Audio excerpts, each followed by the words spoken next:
on conference. And then register to attend. Click that because you want to go. Remember, you'll get directions. I'm just doing a quick overview. Click on your member portal. And then log in with your ID. What kind of music ed major are you?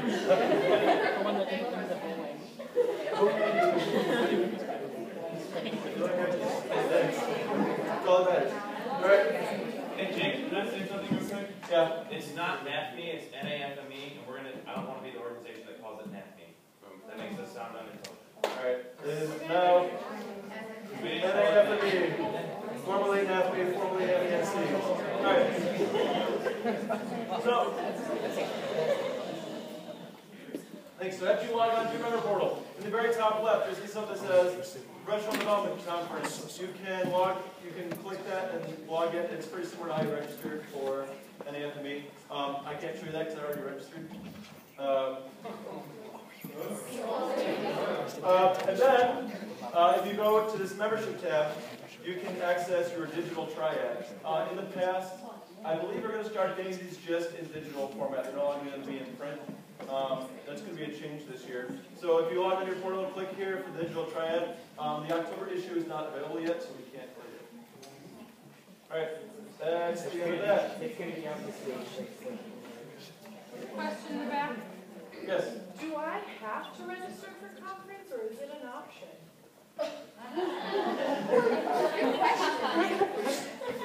You're fired.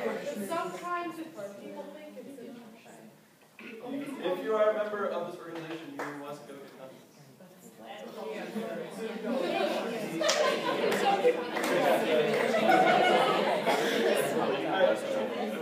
Now, if you go to NAFME, if you go to NAFME's website, these are more periodicals you have access to. Click on Resources, Periodicals. These are like Music Educators Journal,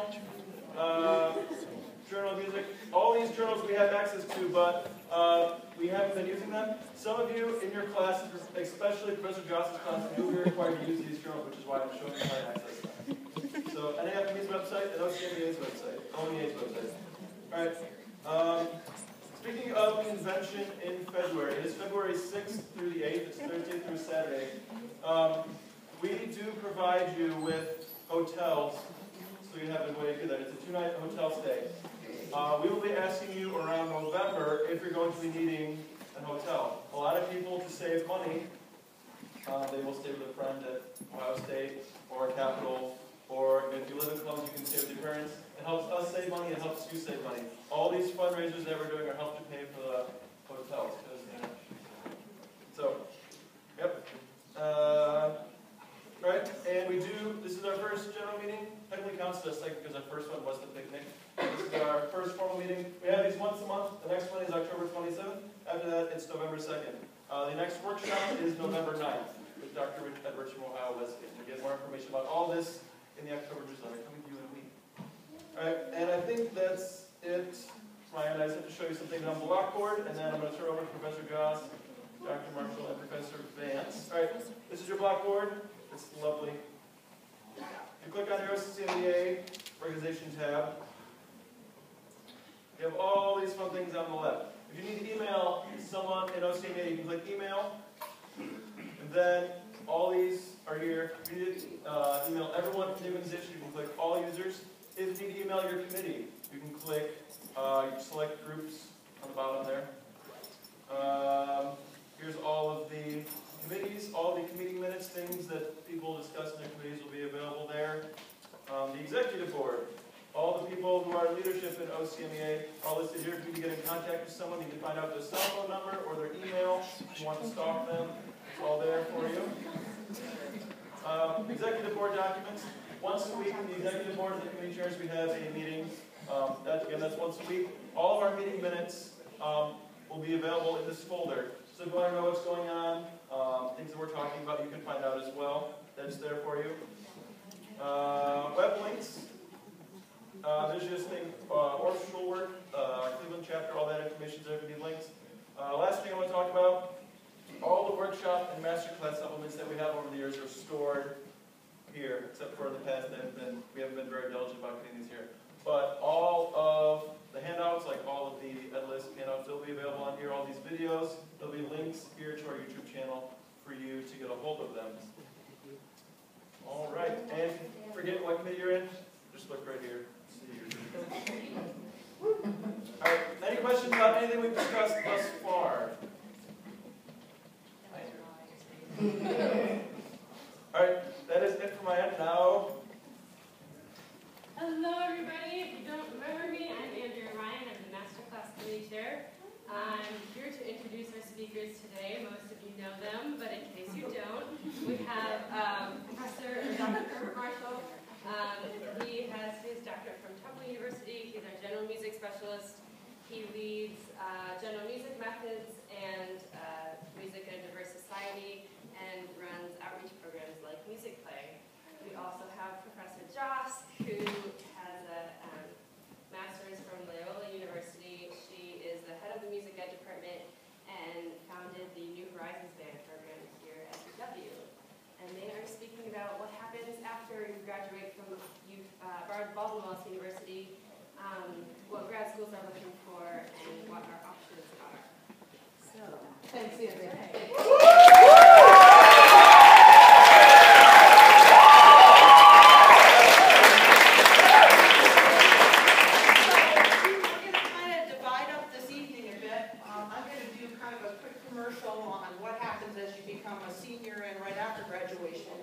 Dr. Marshall is going to lead the discussion about graduate school and beyond, and we're going to kind of both chime in on each other's presentations.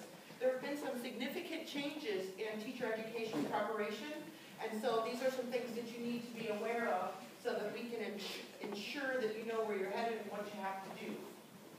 So I am on your email just as a Word document. Yes, basically.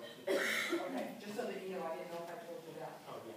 The first thing, I'm going to go ahead and start without my flyer. Yeah, I went ahead and put this up on the OCMEA Blackboard site. Unfortunately, I didn't know you had documents, Jake, so I put under just straight documents instead of the handout, so I can move that.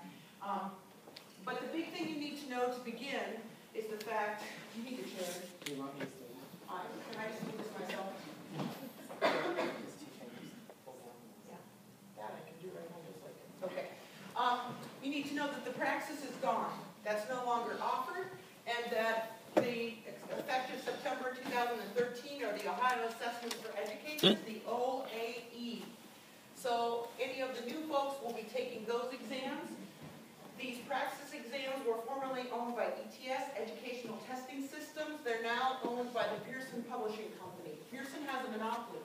They not only own these new exams, they own the TPA, they own the SLOs, they own it all. It's a little scary that one company, I know, we're not happy about it. In the past, when you took praxis exams, you had to take two. A music content exam, and you had to take Principles of Teaching and Learning. These things are kind of the same, but they've changed slightly. Under the OEA pedagogy assessment, you take the field 004. This is the assessment of professional knowledge, multi-age P through 12. It used to be for some of my upperclassmen that they had an elementary, middle, and high school exam. Now everybody in music for a multi-age license takes this exam, the field 004. Registration for the exams is online with the Pearson Publishing Company. This is not a presentation where I'm going to go in depth about these tests, but that is something that I should do before the year is out. It's a computer-based exam with 100 multiple choice questions, 1 case study, and 1 work product written assignment, which is very different than what we've had in the past. Case studies are kind of like a mathematical story problem where they tell you a little bit about a teacher, a student, a scenario, and they put it all together, and then they ask you questions about it, and you give them short answers about how you would solve that issue. This work product written assignment can take on a variety of formats. I brought a quick little example just to read for you this evening so you had some idea of what we're talking about.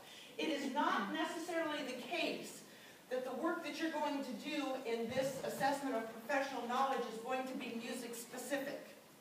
It may not be, and that's really going to be evident when I read this question for you. So you're going to be given this kind of a question in an exam.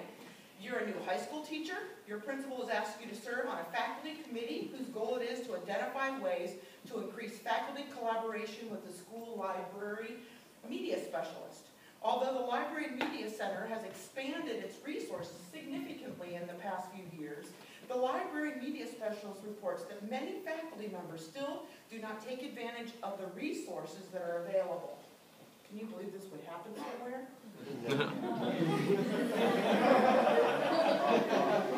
What is that place at the end of the hall?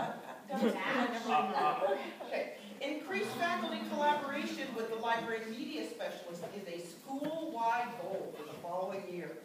Write a proposal to the other members of the committee describing your ideas about the issue of faculty collaboration with the school library media specialist. Your response should include the following. Explain why increased faculty collaboration with the media specialist is important.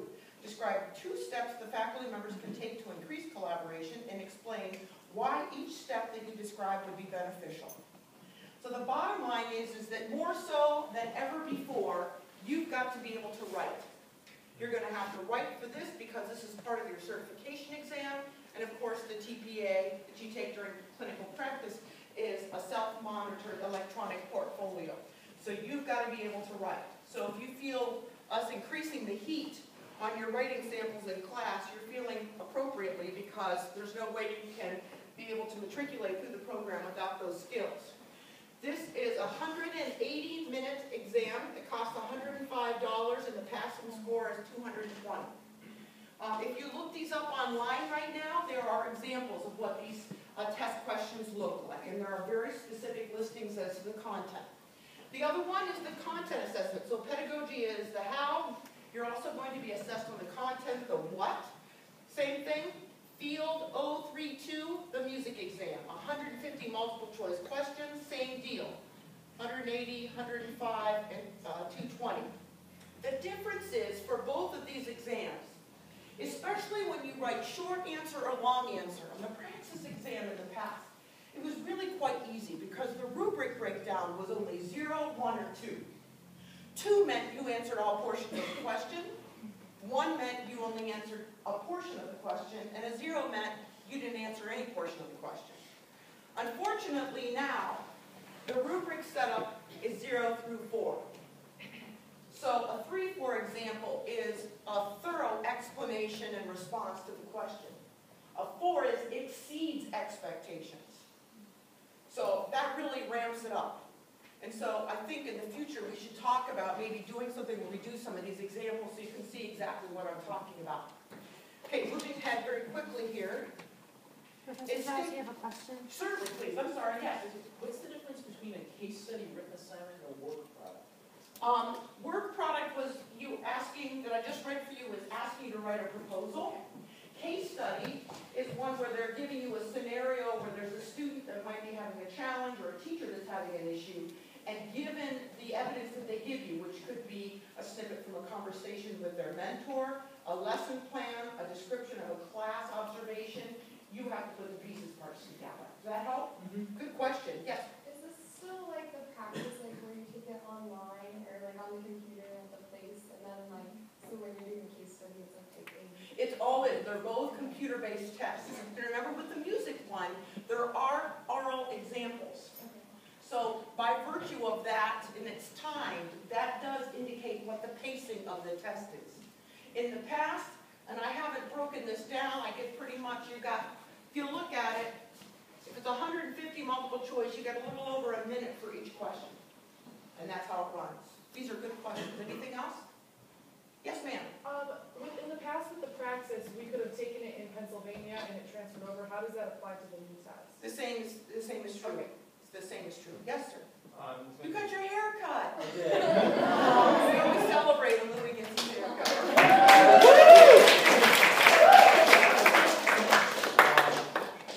There's, you said the passing score is 220, but out of what?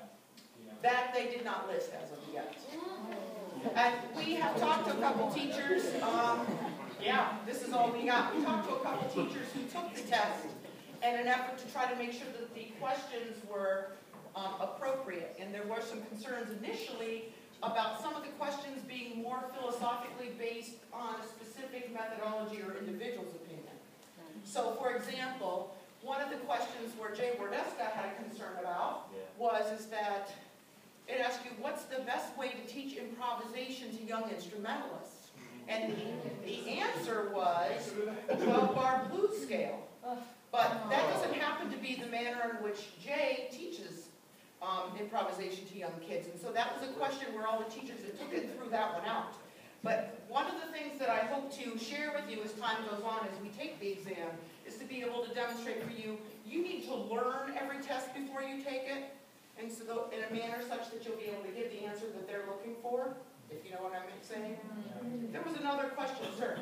So, now, do these tests change just for Ohio, or if I want to get certified in New York, or Pennsylvania, or Michigan, do I have to take these new tests and not practice? Well, it's funny that you should ask. First of all, you need to know that all of these tests changed because Pearson purchased them, number one.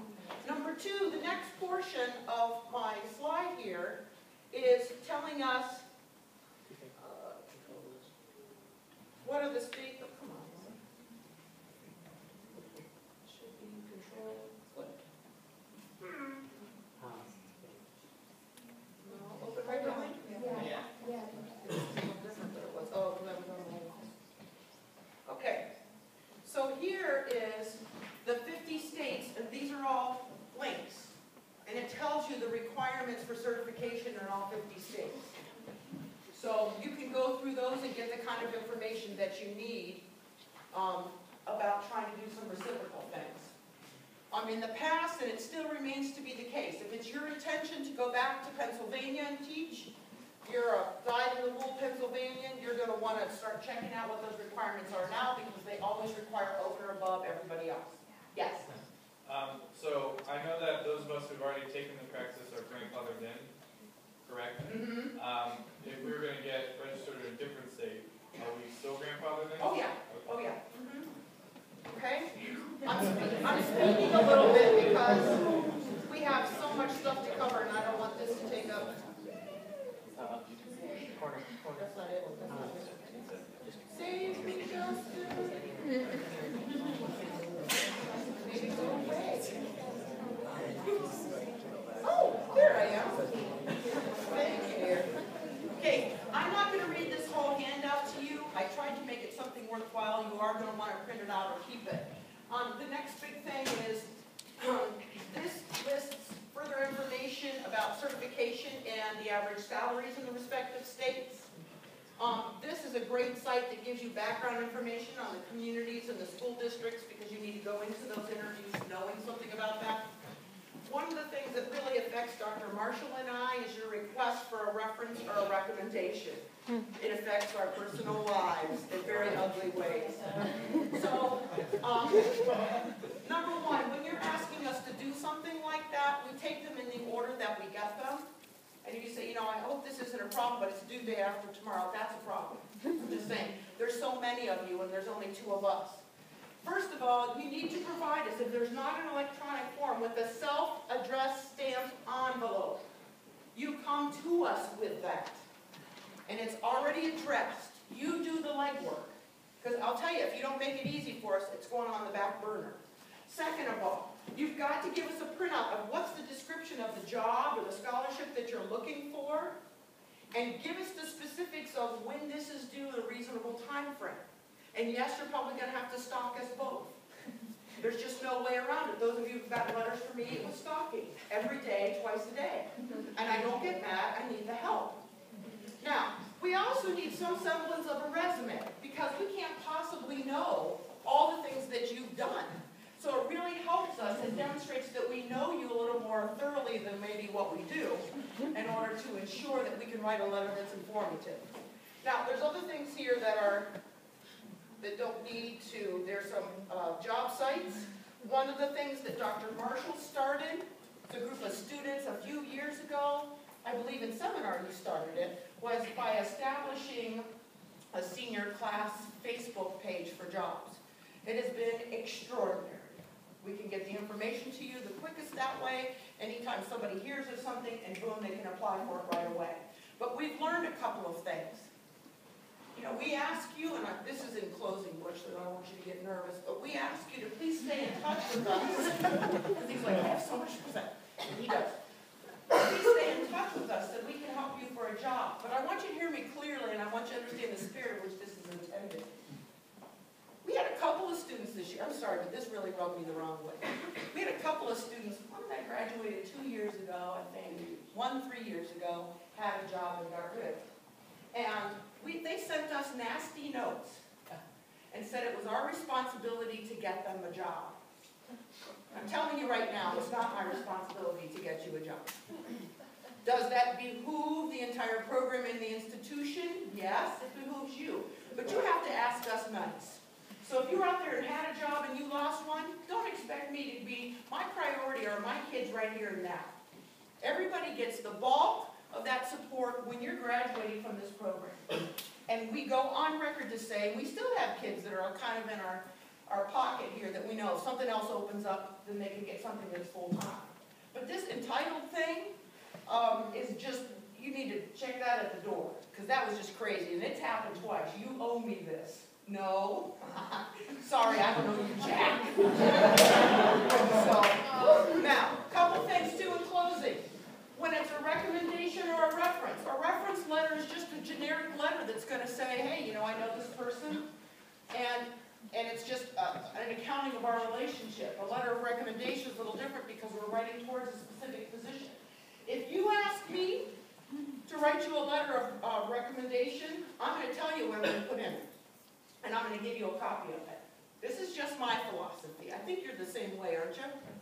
But I'm going to feel compelled to talk about the growth that you've made. Now, some of you are like, yeah, Michael Taylor especially. Oh. But the bottom line is this. We need to speak realistically about these kind of things and growth that's made. It doesn't do us any benefit to trash a student. This person was late for intro to music ed 3 times. Oh. So there are sometimes people that read these letters can see right through between the lines by omission, by what we don't say. So-and-so is just now learning the importance of lesson planning. What does that tell you? Okay? So, important for you to know. Networking, letters of inquiry. The big thing about this is some interview tips, what you need to be doing, sample questions. You should go into an interview with questions prepared for them, things not to do in the interview, and tons of interview questions. So that's all posted for all of you. We're going to do more of this in the future. We do a lot of this during senior sem, but it gives you enough to kind of get your feet wet. Okay, Dr. Marshall? We can set you up. Any questions about this?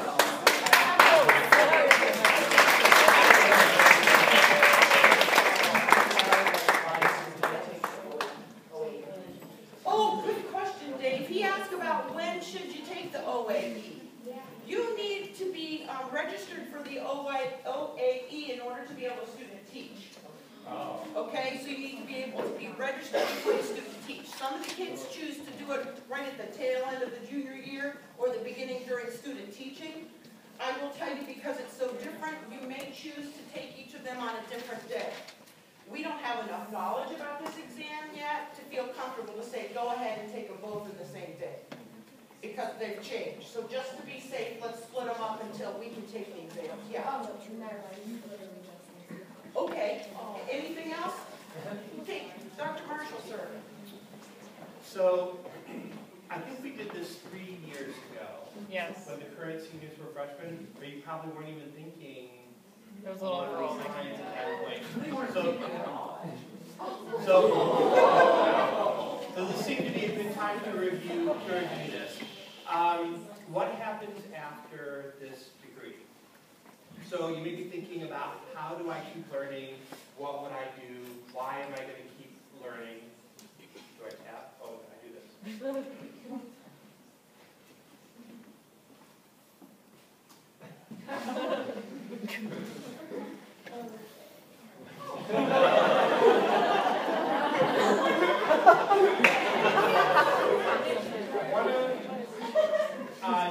You sort of get addicted to learning if you like learning, if you're a lifelong learner, and so it's just natural that you're going to think about, well, what would happen next, and what would I do next? So assuming that you're teaching, part of it is that your salary is tied to this. So usually contracts are tied to credits and degrees and things.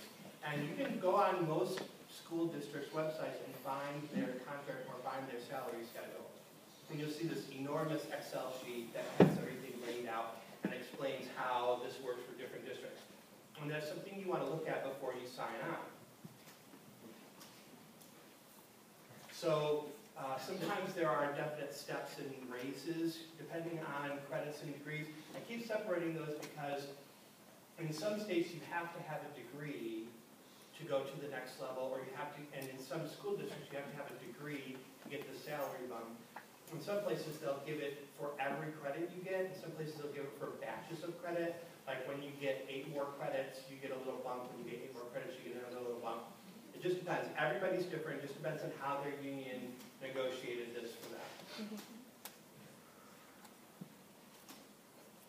So sometimes completing a degree is a big milestone for districts.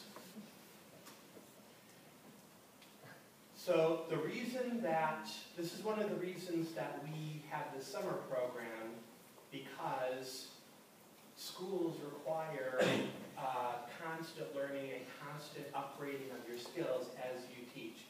But every school is different and every state is different. You really just have to do research. So everybody calls it different things. Sometimes it's professional development, sometimes it's continuing education, sometimes it's higher ed credits.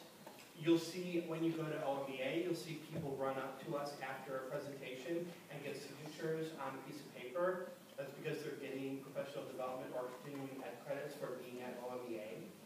Some school districts will bring us in to do in-service, and that will count as professional development. And then some people are coming here for higher ed for professional development. This is usually a contingency about maintaining your teaching certificate, observations and mentoring. Sometimes it's just years of service. Sometimes it's where you teach and what level of status you attain. So, how's that going? So this tenure thing, it was so easy when we were teaching. Wasn't it though? You'll have to ask that question. It might not even be called that anymore, but usually you have some sort of initial licensure, and that is sort of a probationary or a beginning level of licensure, and then most places there's a secondary level of licensure. In a lot of places there's not the same thing as an ironclad tenure agreement, but there definitely is different layers or different levels of licensure, which should guarantee you different status, different salary, and harder to be fired. Usually there's a grace period at the beginning. There's sort of a dating period between you and the district, where I'm going to check you out, you're going to check me out. If we decide this is not going in a good way, in a good direction, we can agree to just part, and I'll say good things about you, and you'll say good things about me, and we'll just go our separate ways. In the old, that's totally the way it is. So in the old days, it was just 3 years, and the principals had to collect enough data to make a reasonable decision in 3 years. They had whatever 400 some days to figure that out. If they couldn't figure it out by then, you got a tenure job. Now they've kind of stretched that out, and they've made different levels, but again, it's all going to depend on schools. Charter schools and private schools, by virtue of who they are, they don't have the same rules as everybody else. So just if it's a public school and if there's a union, there probably are some rules, there probably are some things, rules with teeth in them that you can count on. If it's a private school and a charter school, you trade away some of your job security for some other perks, right? So Chelsea School, they have somebody come in and do massages once or twice a week, but she has no job security and she has a low salary.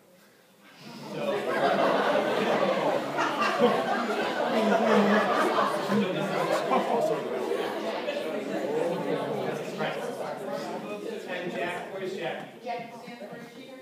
So same kind of thing. So there are some real perks to working in a school like that, and then there are some things that you don't have that people in Cleveland Public have. So you just have to decide what your working situation is, what's going to work for you. Oh, because it might go away. Whoa. We know that this is not true. You are just given a license to practice and to get started along your career, right? You're going to have 30 years or so of doing that. So I think one of the issues this year, what I thought you were going to say, which you didn't, was this year we had some people start their job search kind of late. Well, I was going to get into that, so later. Yeah. And so I think that sometimes people are frozen in the headlights of not quite knowing whether they want to go to graduate school or go into teaching, and they get a little bit stymied by that decision, and it prevents them from making a good case for either.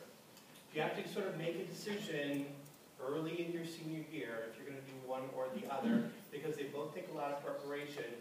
The people who got hired early, I mean, it's not a surprise that Mary Margaret got hired first. She was just on top of it. She was working her connections. She had all her paperwork ready. She knew what she was doing.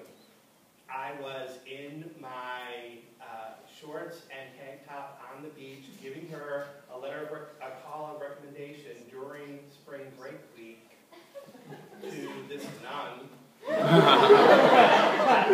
That's how far ahead of the process she was. And the nun tracked me down, and I stopped during spring break, and I talked to the nun and told her to hire her, and everything worked out. So you'll have to make these decisions, and these are probably individual conversations that we need to have. If you have some burning desires that you need to work out, you might think about immediately going to graduate school. If you immediately want to go, if there's performing things that you haven't done yet, or you feel like you have not explored that side of you, you might want to go immediately and get a performance degree. You're never going to play better than you play at the end of this 4 years unless you go immediately and do another degree. So if that is unresolved in you, you might go right into another degree. All the paperwork that we've just been talking about, it will stay on hold for you during that 2-year degree, right? If you get certified and pass your exams, they're usually still going to be good at the end of those 2 years. You might be looking at a degree that's a good complement, like a therapy degree or an arts, some kind of arts education degree. You might be looking at some kind of combo job. Or you might be able to find a master's program that has a good amount of K-12 or P-12 teaching in it. That's the Olivia situation, Olivia DeJesus. She took on a master's assistantship where in South Carolina they have this unique program where they have a lab school that's a private school, and so they pay teaching assistantships for their master's students to be the music teachers in this lab school. And so they're doing their master's coursework, but they're also teaching normal P6 students, and then they're the fieldwork lab school for her general music methods class to go see. Does that make sense? So instead of going to 12 schools like we do, they have a lab school that's controlled, and they all go there. So for Olivia, who graduated a few years ago, that was a good compromise for her. She still got to work in a normal school with a normal principal, with normal teachers, normal kids, but it was like a half-time teaching job, half-time going to school job. So she continued to work on her teaching. And then while she was there, she made these contacts, and now she's teaching in Dubai. It was a great situation for her, but it's not exactly what works for everybody. And you'll have to work hard to find a master's program that has this level of teaching in it. Normally, and what we're going to recommend for most of you, is that you teach. You should mostly go right out and try what you've been working on for the last 4, 5, 6 years. Figure out that culture of the school, learn more about yourself and your teaching, learn what you know and what you don't know. Right? That's really what this degree is designed to do, and you should charge right into school and try it. So for continuing ed, you might be asked what you're going to, your district will have to tell you what you need to accumulate while you're a young teacher. And that might govern some of your choices. So you can get these, as we talked about before. You know that we don't have anything beyond $4.99. Generally, what is the ironclad standard for professional development and continuing ed is, I don't know why this is the industry standard, but somebody 100 years ago decided that undergrad goes up to $4.99 and graduate starts at $500. So if you show up with a transcript of the course that has a 500 or above number, they assume it's a graduate level course, and that virtually always counts as professional development or continuing ed or additional professional growth to schools. Usually a higher ed course with a syllabus and a higher ed institution behind you guarantees you that your district takes that course seriously. So all the people who come to us during the summer, we don't have 500 level numbers, so we borrow that education division's 500 level numbers, but they all get EDU 565 numbers for the workshops that they do with us over the summer. And that's what provides that continuing ed for their districts. Now, these two things, non-matriculated means, again, you're trying out the college and you're just going to take a course here or there. Those of you who've taken courses elsewhere and transferred them in, you were a non-matriculated student, you weren't a full-time student going towards a degree at that school. So people can come here, they can go to Akron, they can go to CSU. They haven't applied and been accepted into a degree program. They are just floating in and out for a course here and there. Versus when you're accepted into Bowling Green's master's program or Ohio State's master's program, then you have matriculated, you've been accepted into a standard program and you're following their course descriptions and their curriculum. Does that make sense?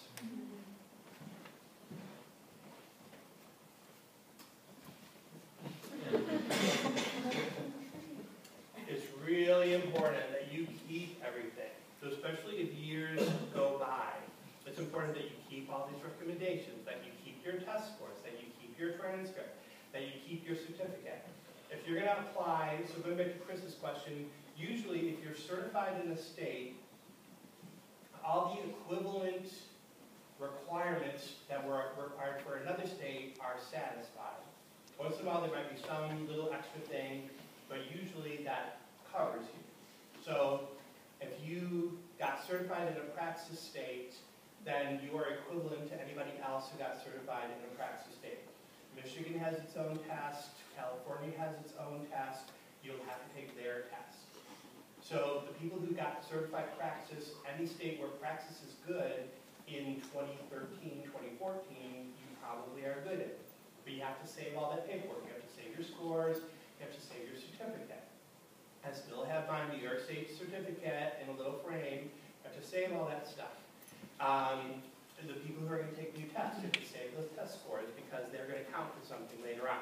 And sometimes testing services screw up and lose scores. So you want to save yours. So if you're looking at a master's degree, they are going to ask you for a whole, they may ask you for a whole bunch of things depending on what program you're looking at. If we have not heard from you in 4 or 5 years, it's really hard for us to write you a letter because we haven't seen you teach. One of the reasons I was on spring break last spring, I drove down to watch Lindsay teach for a half a day because I knew she was going to be looking for a job and she was going to need a letter, and she lives 8 hours away, but I wanted to see her teach so I could write things about her classroom. Lindsay Hoffman. So I went down and it happened to be that she's where I was going for this vacation. So I stopped in and saw her teach so that I could write her letters. You want to videotape some of your teaching, right? If you apply for a job in Alaska or in California or in Maine, a videotape might be sufficient to get a job. Maybe a colleague will write you a letter. Maybe a principal will write you a letter. All of these things. There tend to be 2 exams. If you're going to a kind of scholarly researchy degree, there tend to be 2 exams that they take, and they may take one or the other or both. Miller Analogies and a GRE test. You'll see postings of these all around campus, and especially over in career services. These are given all over the place. These are up-a-notch general knowledge tests like you get in here, like the SAT and the ACT. They help a college know if you have enough inferential thought and abstract thought to be able to think about big philosophical issues and to write papers and to think like a researcher. So, and then Justin has this, and so I'm just going to ask him to just post this on your website so that you have this information there. Any other questions about things that you need, things that you need to keep track of? One of the things, unless you can find a really unique program like the South Carolina gig, one of the reasons that we suggest that you go out and teach right away is the fact that your quality schools to get a music education master's degree are those schools that are going to require at least 3 years experience from you. And so those are going to be your quality experiences. And those often you're going to want to make inquiries and be in touch with us about, you know, what do people think about this program? Does it provide me opportunities to maybe teach alongside and be like a graduate assistant of sorts with a professor? What kind of experience? I personally had that kind of experience, which just kind of gave me the taste for teacher ed as a result of that. I also had a master's degree opportunity where I represented the outreach department, and I started instrumental music programs in private schools where there weren't any. So I got a chance to really try my skills out a great deal. I did leave VW and go immediately to get a master's degree because my playing was at its top and I didn't have to pay for it. It was free. So it's all those things that you might want to kind of balance. The fact that Ohio no longer requires a master's degree is a problem. I think that's really unfortunate. But they put it that way because of the requirements that they have. You'd be crazy not to pursue a master's degree, because to be a highly qualified teacher and to be able to do the things that are now required for the student learning objectives, the SLOs, and merit pay, you really kind of have to have that kind of experience in order to do that. So that kind of answers that question for you. Yes? I have some, especially for the freshmen, keeping a running resume at all times, everything you've ever done. And probably what you're doing is best to be keeping a running Vita. A Vita is logging every single thing that you've done. A resume is something I like to think of that I extract from that Vita that helps me to gear that resume towards a specific job interest. So for us, in higher ed, you have to keep a Vita. So it's everything that we do. I mean, it goes on for like 35 pages or something. Every time you turn around, it's something else.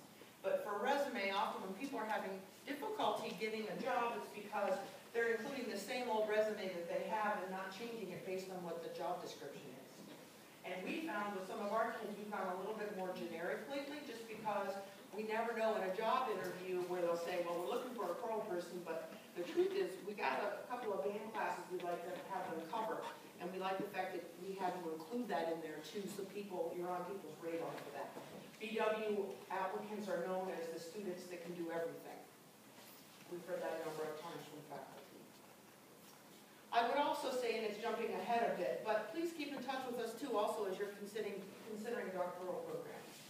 We're now to the place now where students have not only secured really outstanding opportunities at master's, but also doctoral programs. We have what, for lack of a better description, could be as an interesting comparative analysis between 2 large programs right now. One situation where an alum of ours is the kind of assignments that they're doing in each of their doctoral classes always require them to put together some kind of an article or research. And so as a result, the student is becoming published and doing presentations and sessions, and things are going really well. And it's kind of just feathering the nest, if you will, for this individual to walk into a quality teaching job. A very talented student that we have is in another institution where they have good people as well, but that's not how that program is structured. So they're getting ready to finish their coursework at the same time as student A. They've never written an article, never written a research paper, and scared to death to start a dissertation. And they've also, if they've been asked to serve as a graduate assistant in the class, they get minimal hands-on experiences. While student A is always being thrown in by the professor, I'd like you to do this, teach in our summer master's program, do a variety of things. So I'm a bunch smarter about what are the kind of questions to be asking, because there are some really unique things like the South Carolina connection. And that's one of the reasons why we stay active, so active professionally, because we have these little pipelines to these really quality programs, because these are good colleagues of ours that are saying, gosh, we'd love it if we could have more BW kids. Any other questions, concerns for the good of the order? I think before the year is out, I'll just say this. I think I need to come back and talk a little bit about the SLO merit pay thing, because that's really breathing down our necks.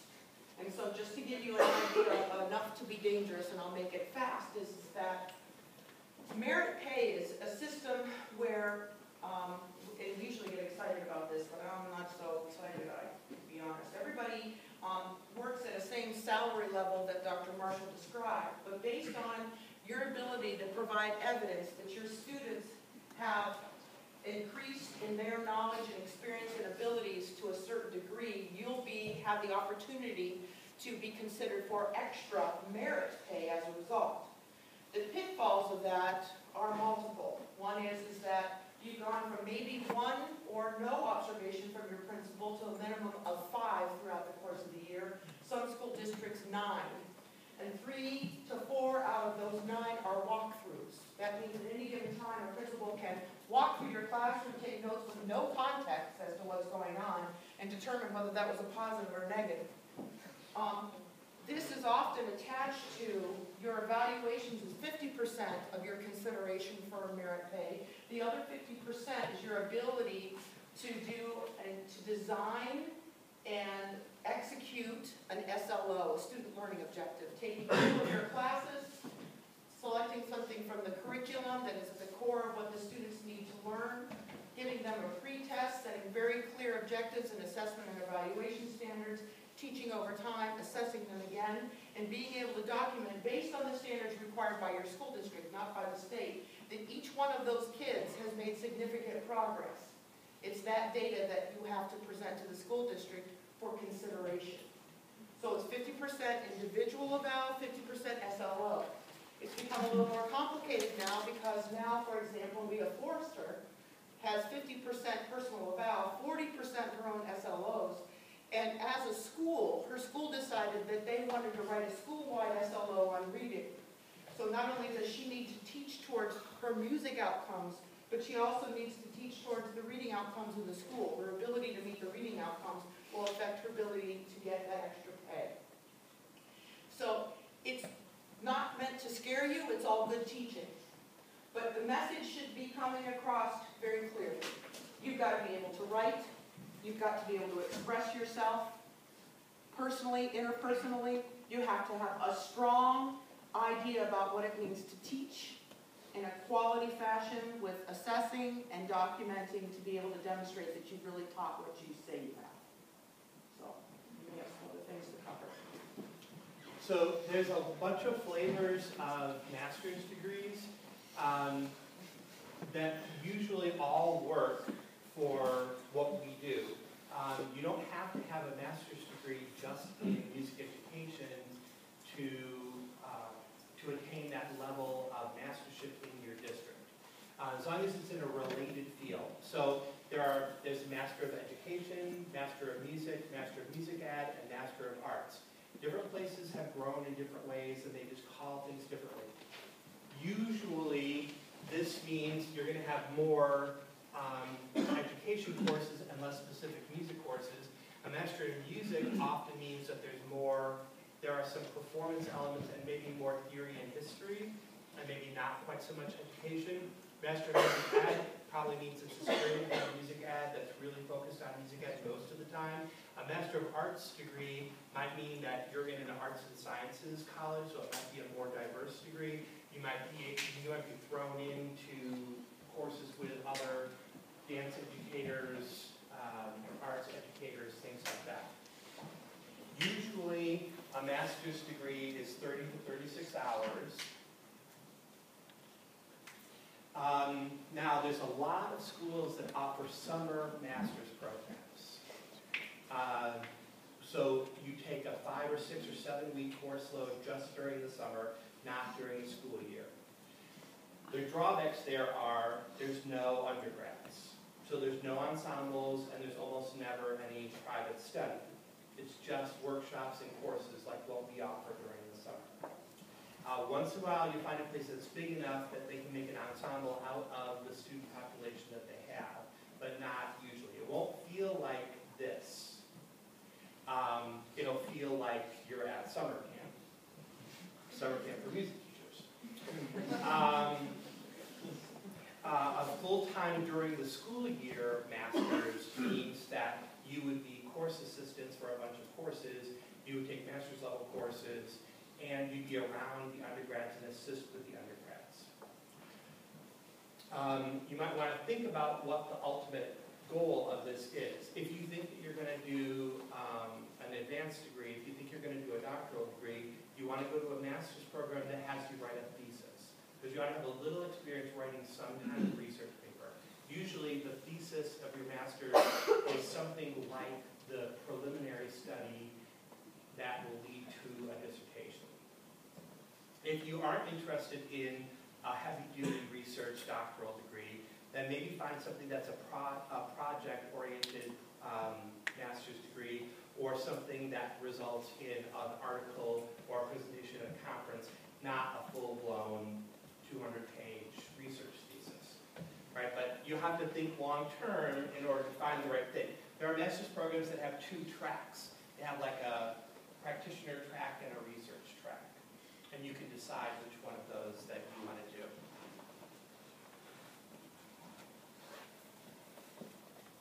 Mostly you have to decide whether you can handle going to school during the school year. Can you pack up your classroom and leave at 3:30 and go sit in somebody else's classroom at 4 and sit still and listen for 2.5 hours? That's hard. I mean, the student teachers who are coming back on Mondays talk about what that feels like to be super, super active all day long, drive here, caffeine up, and then go to seminar.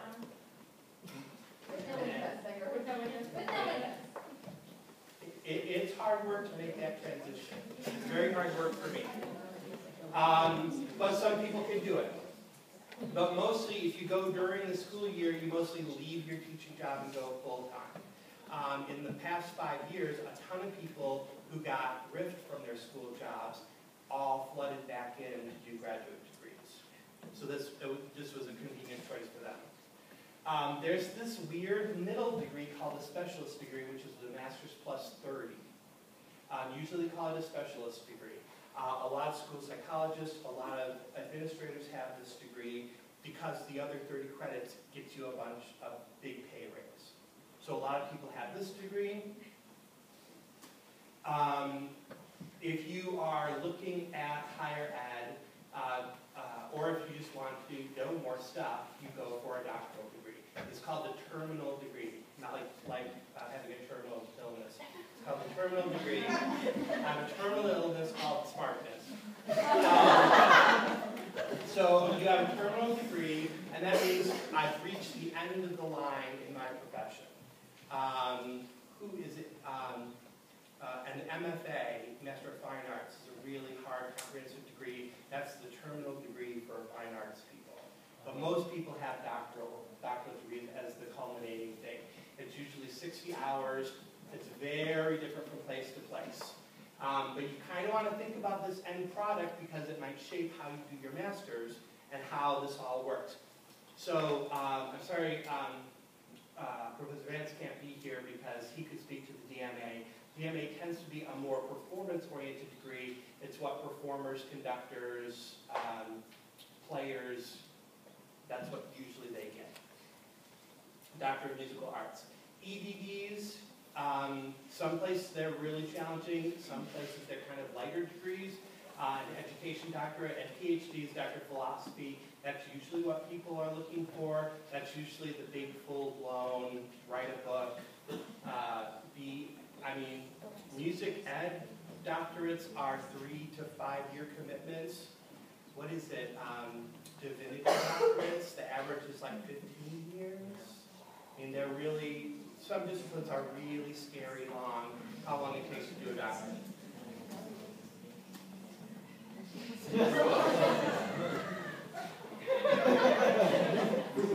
And actually, these aren't even pretty PowerPoints. Granted, it's much bigger PowerPoints than me, but I can make things move.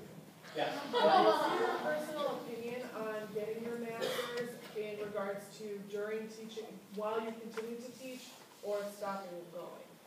So it's all situational. If you are teaching in Medina and you like the program at Kent, I mean, what's available to you? You can drive to Kent or Akron or Ashland. Those are probably your only choices for commuting. So if you like those programs and there's somebody there you really want to follow and you think you can manage it, yes. If not, you might wait and go to the summers.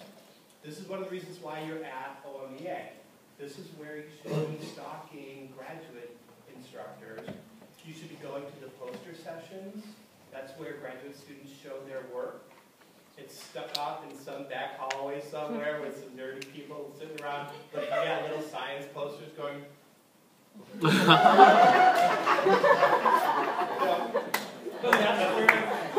that's where you'll meet all the graduate people.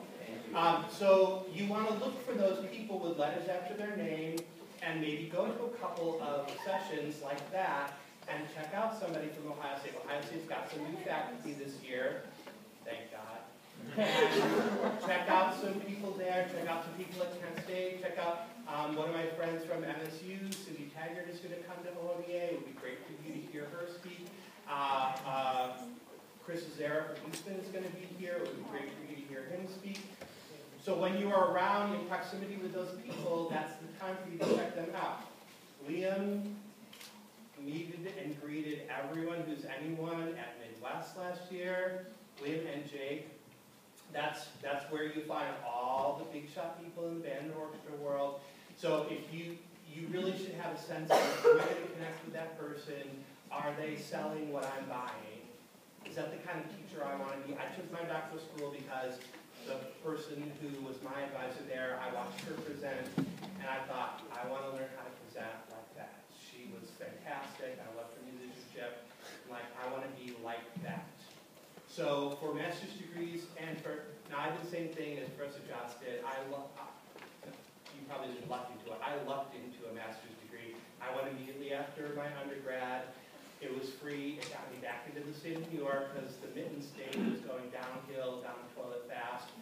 And so it got me back to New York, and I heard good things about the teachers there, but pretty much I didn't know too much about it. I knew that they were going to write a check.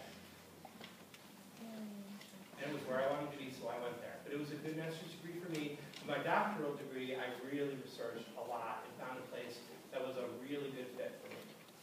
Can you speak a little bit about, and I guess you too, Professor Joss, about how to just go about applying for jobs and like what we should start doing in the early spring in terms of like sending out cover letters and seeing districts and things like that? So you will hear lots of buzz at OMEA about who's thinking about retiring, who might have an opening. School districts are just now coming out of their funk and having a little bit more money and maybe thinking about getting back the position that they lost a while ago. And so you'll hear buzz about people asking who's going to retire, where will there be a new position, who's building a new building. That's sometimes where there's going to be new positions. So that would give you an idea of where to target things. The people, we have a great network, and our people feed us information about jobs, and the people who know the most about jobs are the instrument reps. So wherever you're student teaching, the person from Redding or whatever company they use, if you can be buddy-buddy with those instrument reps, they are the same thing as the Renaissance troubadours. Hiking through Europe with a little lute singing the gossip of the day. That is what people do. And so they know who's not getting along, they know who's getting fired, they know who's retiring, they know who's pregnant, they know everything. So you mostly want to keep your ear to the ground and then have all your materials ready and look at the sites that she put up are the sites where things will be announced. But there's nothing wrong with sending your materials to a district, especially a big district that has 20 or so teachers there, and say, I'd be interested in anything that you have available. There's more and more districts now that are posting only on their own district website. So if you pick out a district or two that you really like, it's nice to monitor something like that as well. You need to know that the timeline that's used in the northeastern United States is different from the south and the west. So like, Kansas, where's Dominic? Kansas, they've got, we learned when Jared was out there that, they're starting to look for positions in January, February, March, because if you teach in Kansas, you have a devilish time trying to get back here. Because if you try to resign from your position in June, you pay a $3,000 fee. And it goes up by $1,000 increments the longer you wait to get out of your job. In the South, they'll also start advertising jobs after January goes too. We know that there are not enough jobs for you in northeastern Ohio, so you're going to have to look around. There are plenty of positions that go unfilled. But what the other issue that we've had is that Dr. Marshall had a gig for a student, and they never bothered to fill out the application. Still looking for a job. So, that, if you don't take advantage of that, that not only leaves you loose, but it makes us look bad, because we called somebody and said, yeah, we got just a student for you, and then you don't follow through. So you got to make sure that you take care of business. Are there any sort of regulations with posting a job? Like there's the website you said, but do they have to post in a public way, or does just posting to their district website Their count district is enough. Okay. But these consortiums can be pretty nice. For like Medina and Strongsville and Bay and all those, you can post one application and it fills the application process for multiple districts. So that's really nice to be able to do that. But keep track and keep copies of all of your essays and all the things that you do, because you're probably going to have to tweak it for different applications as you go through. But, just putting in a note, if you put in your cover letter, I'd like to be considered for any music openings that you might anticipate. If you've heard of the underground, somebody might make a move, then at least you get in on file. So if you're a Yankee, you might not know how it works differently in parts of the country. South of the Mississippi line, mostly it's county districts, not individual town and village districts. That is an old system for an older part of the country. They long ago consolidated all of the county districts from Maryland on south. And so that's a really efficient way to send your stuff. If you know that you've seen Cobb County competitive bands on VOA sites and you want to apply to Cobb County, you're applying to, I think, 7 high schools, 15 middle schools, and 30 elementary schools with 1 letter and 1 resume. So you can get a lot further if you know. If you know, I would like to move to Atlanta. I'd like to move to Orlando. I'd like to move to Charlotte, North Carolina. You can target 2 or 3 counties around there, and it's not very expensive for you to get your materials to them, because one consolidated administration covers an entire county's worth of schools. Up here is where it's a little trickier. You have to be more selective about where you're looking. But hopefully your network extends here, you'll know more about places here. And also, don't be surprised, some jobs are advertised maybe as a part-time music job, and they'll say they'll give you full-time if you spend a half day tutoring English or tutoring reading or math. That's a paradigm that we're seeing a great deal of, because people are really having to keep up those skills for the testing, the state online testing. Also, that if you have a trajectory in mind, so we had a student a few years ago, May in Hanford, that graduated from here, and she was originally from Arizona and anticipated going back to Arizona, and she did, but what she learned is that she taught 2 or 3 years here at a charter school, only to go to Arizona and discover that they don't count charter school experience as experience. So she was young enough that, that was okay, I guess, but she lost out on 3 years of experience because of it. So you kind of want to check and connect the dots and see. Did you have a question? Okay. I know we're probably over time, yeah. On average, with the last graduating class, how many applications did they fill out before they got their job? Oh, dozens. Dozens. It can be as many. I mean, Kat Air-Smith, I think, holds the record. That girl, she did get a job that first year, and she was doing, I don't know, like a couple hundred of them. And she tried everything, and she was all over. Phone interviews, going out of state, going south, going north. It just didn't work out for her, and now she's got a good one in Fairfax. But you need to get on it sooner rather than later. The people that student teach in the spring need to give some thought to maybe pulling some of that data together before that student teaching. Because if you cannot student teach in the spring, or even just take classes in the spring with the anticipation, I'll get on that after graduation, you've already missed the best gigs. Most of our kids had things that were already churning in May and June, and then there was kind of a dead time. Because by the end of the school year, you know, the first admission that retirements are happening are in February. The next one is in March, April, and then the next one's the end of the school year. And then the last deadline in Northeastern Ohio, or this Northeastern United States, is July 10th. If someone tries to get out of their teaching certificate or their teaching license or teaching job past July 10, then you have to do it with the signature from your district. If their district doesn't let you out of your contract, they can pull your teaching certificate and blackball you from the state of Ohio. So it has to be a reciprocal agreement. Some of us, I didn't get my job until 2 weeks before school started because I had a master's degree. So people would say, we really wanted you, but you're more expensive than the other people that are applying. But I was okay with that. And I didn't get my job until first week of August. In New York, you have to have a master's degree within your first 5 years. So it didn't hurt me to have a master's degree because you have to have it very soon anyhow. But it just took that long to do a search, and then I found a job, and they hired me at the interview. Cool. Is there certain regulations on when you can start applying? Like, do you have to finish the Praxis or the OAE test before No, you because do that? regardless, you're going to put on that portion of the application that you anticipate, your anticipated graduation or certification date is going to be June of 2014 upon completion of the graduation requirements and the testing. Some places put in the job listing, only certified teachers may apply. Oh, good point. But usually that means that they're drawing a line that you have to be a person who's eligible for certification. You should apply anyhow. Yeah, some of our kids didn't complete those online apps. They're like, well, I have to wait. No, you don't. You just tell them this is where I'm anticipating completion. You're inexpensive. If they retire somebody at 95 and they can pay you 35, then you're a good deal for them. A lot of schools are looking for first, second, third year people. And so don't worry about that, you know, that anticipated in May of 2014, that's okay.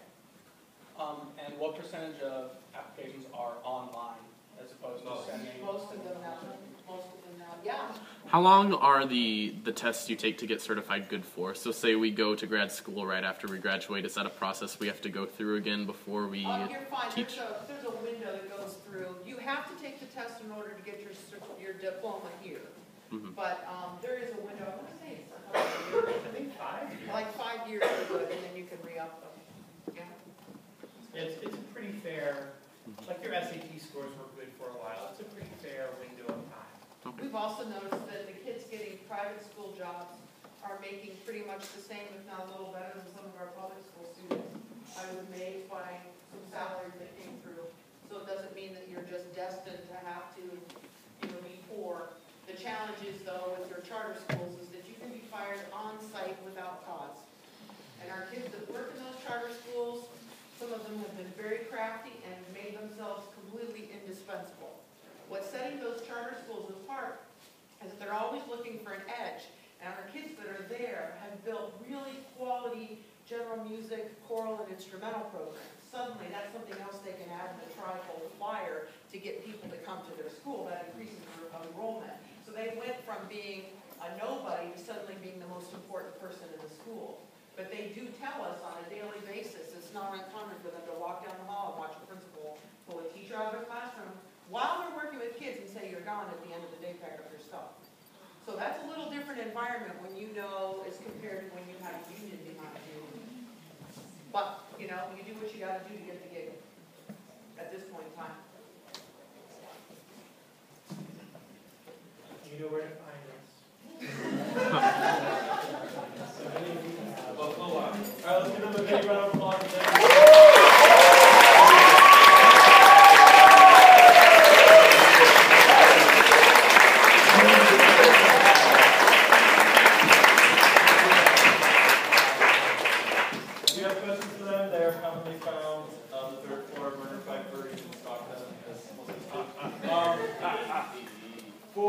mentors and mentees, you have your brief thing right after this meeting. Do any of the committee chairs or anyone else have other announcements they need? I'd like to do a quick one real quick. The OMCMEA State Conference in Columbus is on November 2nd. It's not required, but it's highly encouraged. I've been on the planning for it. We have some exciting clinicians coming. It's only $10, including lunch. So it's really a great deal. You're getting 3 or 4 clinicians for the whole day down to Columbus, only 2-hour drive. If you're interested, come up and see me. We'll get you signed up, and we can figure out carpooling so that we can share gas and stuff. Also, it is the day of Focus Fest. Yes, I know, it's November 2nd. But we can figure that out too. If you're still interested in going, it is possible that you can come for the morning and stay for lunch and then meet after that. So just come see me if you have any questions. Make sure you signed in. Yes. We'll send you the PowerPoints and the other goodies. All right. Thank you.